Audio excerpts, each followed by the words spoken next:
So for the first 3 days, we're not allowed to talk to anyone because it's your time to reflect with God while you're there. It's your time to be internal and learn about yourself. So day one, this is when I noticed him. We're sitting around the couches and we're going through all the rules and nobody's allowed to talk. The other thing about On Level is you're not allowed to have eye contact with anybody. So when you're passing people in the hallway, you've got your head down, walking by, looking at shoes. It's kind of ridiculous, you know? But day one, we're not looking at each other across the room, but we're looking at each other across the room. And there just all of a sudden becomes this attraction to Casey for me that I decide I've got to put away if I'm going to make this program work. There is no way I can have this attraction to a guy. I'm here. People have spent money for me to be here, up to $10,000 for me to be in this 6-month program. And it's come from the churches and my parents, and I better work this program and make it work because I can't let people down. So we get through some of those rules and the house rules with the big brothers and going through our belongings. And then we want to talk about camp, how camp works. We show up to camp the first day. Yeah, some people call it reparative therapy, but it doesn't repair anything. So what our name for it is gay camp, is what we call it. So if you want to go here, just refer back to that. But basically, you get there the first day, and like I said, we live in these houses, which are about 20 minutes from the actual place where we go. They rent out this church. So we go to this church, and they basically introduce us to the program, what we're going to be doing. As far as what the program goes, is we literally go Monday through Friday, 8 to 5. We're there. We have one-on-one counseling with therapists. They're not actual therapists. They're not licensed therapists.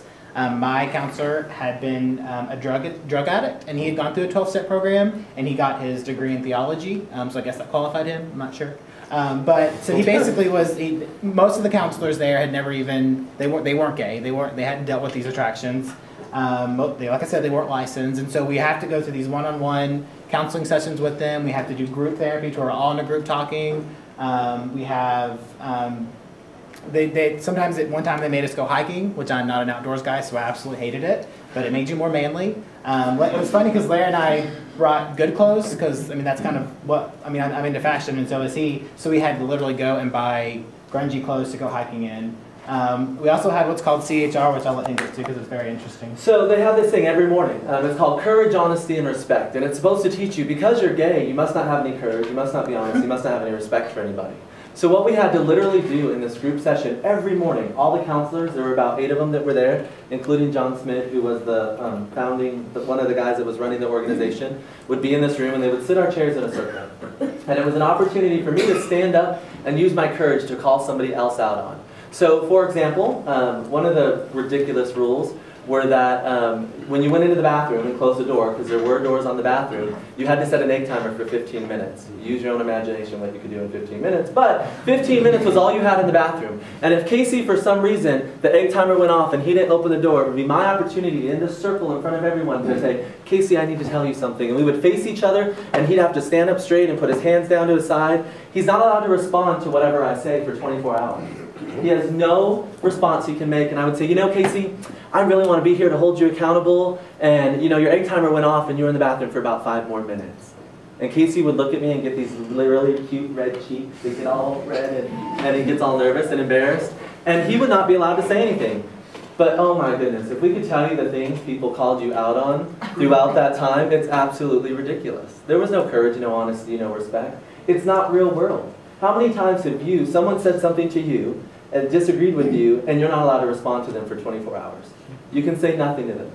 You can't tell them if it hurt your feelings. You can't tell them to go to hell. You can't tell them you disagree. You can't say, hey, thanks for... You can't do anything. You have 24 hours to think about it. Because gay people have to have some sort of time to reflect and to think about these things somehow. What? And so one of the other crazy things that went on is these moral inventories. About Nathan. Oh, about Nathan. So Nathan, the house manager, Casey told you about, he checks us in with his little clipboard and his little Aunt Jemima headband. He's a lot more gay than anyone I've seen. He's our house manager. So one day, we come in and we're doing CHR, and he calls me up, and I stand up, and I'm like, Nathan, what the heck? So he stands me up. Well, we knew something was going to go on because all the counselors, John Smith, everybody came into the room for CHR, and normally there were just 1 or 2 counselors there. So we're like, oh, this is going to be good. What's going on? Yeah, so then I get stood up by this guy named Nathan, who's just a house manager, not a therapist. He was gay and went through the program, and somehow he is saved, hallelujah. He can oversee this group of 10 gay guys. And so he stands me up, and he begins to tell me, now granted, I will tell you, I worked at Disneyland for a long time before this. I've danced and been a dancer my whole life. I have an outgoing personality. He stands me up and he says, I need to tell you something. And I need to tell you in front of all these people. And I, of course, get real nervous. I'm like, what the hell is this guy going to say? And he says to me, you have 4 personalities, and I need you to think about this. Okay. When you want to be, you are a crazy African-American girl who acts ghetto. When you want to be, you're a little boy who doesn't know how to act with all this crazy energy. The third one was that I acted like a Disney character. Well, hell, I worked there for 8 years. What do you want? And the fourth one was that I was a godly man. And that I needed somehow, by this unprofessional dude, to tell me I have 4 different personalities. And now I paid a therapist to tell me I don't have 4 personalities and that I'm totally fine just the way I am. So that's one of those embarrassing stories where you're like, what the heck went on? But we subjected ourselves to this because we truly believed that they had some ex-gay pill or answer that they were going to give to us because everything else was doom and gloom.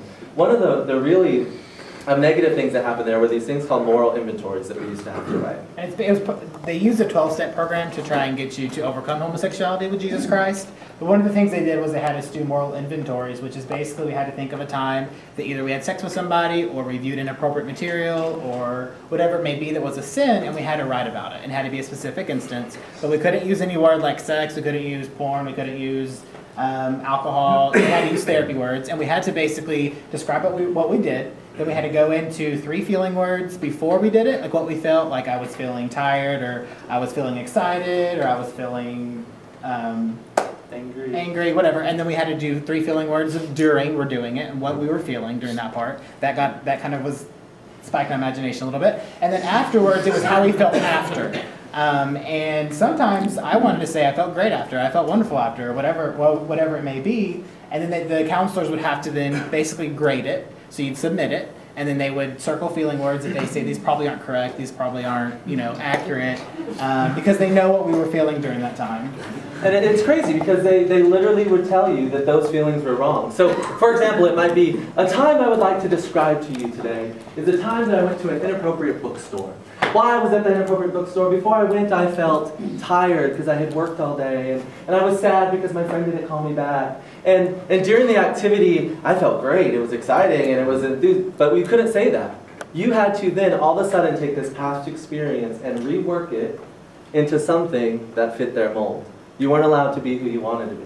One of the other really harmful things, especially for my family that was really difficult, is you could not have any interaction with the outside world whatsoever unless you did this thing called a reintroduction. And what they believe is anytime you sinned against yourself, your list of sins, and you had to write this list of sins out, and your counselor had to approve that list of sins.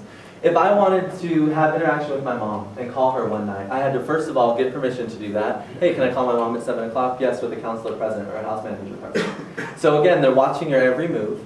And I had to call my parents up. Again, loving, unconditional. My mom always set an extra plate at the Thanksgiving table because she never knew who was going to come. She didn't care who was there. I had to call my parents, and I had to go through a list of sins. One, my parents don't conform to any Christianity or faith. So now this organization is making them believe what they need to believe in order to support me, or else they're not going to be good parents. So I had to go through this list with my dad and tell him all the times that I had sex. Hey, Mom and Dad, I had sex in your room one time, and I apologize because when I was sinning against myself, it was hurting you. Hey, Mom, I've kissed 5 boys. Hey, I looked at porn 23 times. You had to literally go through this list and tell them all the sins you had done, because somehow they had become God. Somehow this organization had the right to confess your sins to tell them who you were and what you were.